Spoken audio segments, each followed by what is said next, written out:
Alright, so this is the tier list for the Syndra era. Ignore the fact that there's likely gonna be noise in the background. It's children. It's my cousin's children. I don't like my cousin's children. They are annoying as all hell. My sister's cooler. Anyways, ignore the noise that we made. Anyways, first things first, transition was added to the scoring. Transition was given its own aspect score. So, what I mean by that is, it's the score is based on the assumption that the character is behind and didn't get any snowballing going or anything. It's just how well can they survive with a pittance amount of gold. And it's pretty much, obvious here. Characters with CC, steroids, or, high stats, or all that good stuff get extra points. I mean, like, look at the ones with with an S score. It's guys like Nautilus and Maokai and stuff like that. They have massive amounts of CC. They're naturally tanky. They got that kind of stuff going for them. And the ones with a low score are basically characters you wouldn't jungle anyways are like the AD carries. Then you got the super high scores, the A, which are like the super bruisers. Then the weaker bruisers are the ones who ended up getting C scores. Kind of like very goal dependent bruisers, more offensive wise type bruisers like Jax or Riven. A character like what's his face, Lee Sin, gets an S score of A because he's tanky, he's got his utility with him, but even though his transition isn't the best thing in the world with a pittance of gold, and most casters actually have good transitioning. Because come on, they're casters; they can get 3 gold per 10s, and then just kind of rely on the base abilities, and then eventually just get gold from those items or from naturally being in a damn game. So casters just tend to have that better transitioning, at least better than bruisers. Anyways, first character to talk about is Rengar. Yeah, he kind of went up just a little bit in tier 3. Thing is, he's still pretty crappy, and in the jungle at least, what he pretty much devolves into is just farming. All he does is he's pretty good at farming, just clearing things, just W everything to death and run around and smash your head on the keyboard to get your ferocity up and continue smashing whatever. AP Rengar, Jungle Rengar, doesn't work, much like Scion Rengar. I mean, like Scion Rengar, what the hell? Like Scion, AP Rengar, Scion. It's better in the lane than it is in the jungle. So AD Rengar, the kind of one you want in the jungle, is still not all that great at all, unless he gets super far, which is something not going to happen in the jungle. But anyway, he can just clear things fast. Diana, she went slightly up in tier 2 as well, though. Kind of helps that Hecarim left tier 2. I just love the fact that she can go 3 gold items and, later on just keep farming and rely on her base values because they're so damn good. And, like, your utility-wise, she's alright. Dash in, press E, that might be considered initiation, then she'll die right after.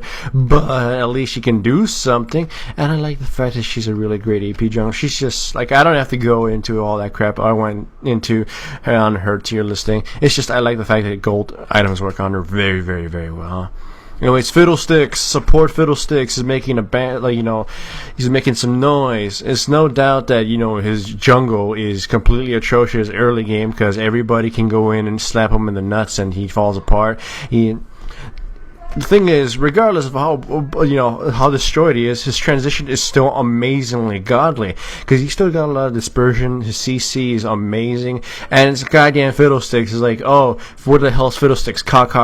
And there, everybody's now dead. He killed 3 people. And his transitioning is, he might have got screwed in the jungle, but now he's back into the full game. Thing is, the guy just packs so much CC he can survive on basically no damn items because it's a CC. So if anything, he's just a weaker. He's a support. You can consider him a damn support jungler now. And I kind of would say he is a support jungler. You can I've been building him Shirelia's Reverie and, gold items and buying wards, running around with early oracles. Like, sure, I'm, probably gonna die, but if all else fails, I can just stand in the back and throw crows everywhere and silence people. That, just, a well-placed or a well-balanced Dark Wind can win a damn team fight. So, nothing bad there. Oh, definitely going up. Shyvana, I personally kind of still don't like her, but I have to admit, now that Dr. Mundo isn't being played, and I would say Dr. Mundo's not being played not because he's, bad or anything, it's because he's she's kind of boring. It's kind of the same reason I think Shyvana's boring. So, since people like using Shyvana more over Dr. Mundo, I tend to fight a lot of Shyvana. And since Maokai, Nunu, and those kind of old school control junglers, control junglers or weak duelist kind of guys are coming out, she can abuse them. Maokai, sure, Maokai will be ganking people, but Shyvana will farm, her jungle, then will farm Maokai's jungle, then will farm Maokai if she finds him. And when it comes to Nunu, Shyvana used to be an old school farmer jungler, though she kind of was controlled hybrid right there. Old school farm jungler, and very, very damn good at that. So what she would tend to do is farm the crap out of her jungle and walk away before Nunu even showed up, so Nunu had nothing to steal. So old school farming beats old school control jungling, because you just outpace the person. Nunu wasn't ever really relatively fast. Shyvana was actually the fastest jungler, well, besides Mordekaiser, but that's kind of a joke. Jungler in the game, in the old jungle, and she kind of still is pretty much the fastest in this one. So just outpace the control jungler. Sejuani. Honestly, I've been playing her, and if you man up and put her cooldown reduction runes and buy early cooldown reduction, and you pretty much go gun-ho on every single lane and try to start shit, then she'll do fine. She kind of just has to snowball, which is kind of weird for her to be trying to do, considering she's more like a support tank kind of thing. So it's like I buy all the cooldown reduction I can. I mean, like, I'll buy that red cooldown reduction component for Shurelia's. You have runes and mastery set for cooldown reduction on her, and with blue buff early, and just kind of run around and spam W and try to kill things and throw snowballs. Well, no, ram them with my giant fat pig and then throw the giant ultimate whenever I could. She works really, really well with non-mana eating mids, the ones you don't have to donate. So she goes up because gold items and the fact that she's actually a lot better than even I thought.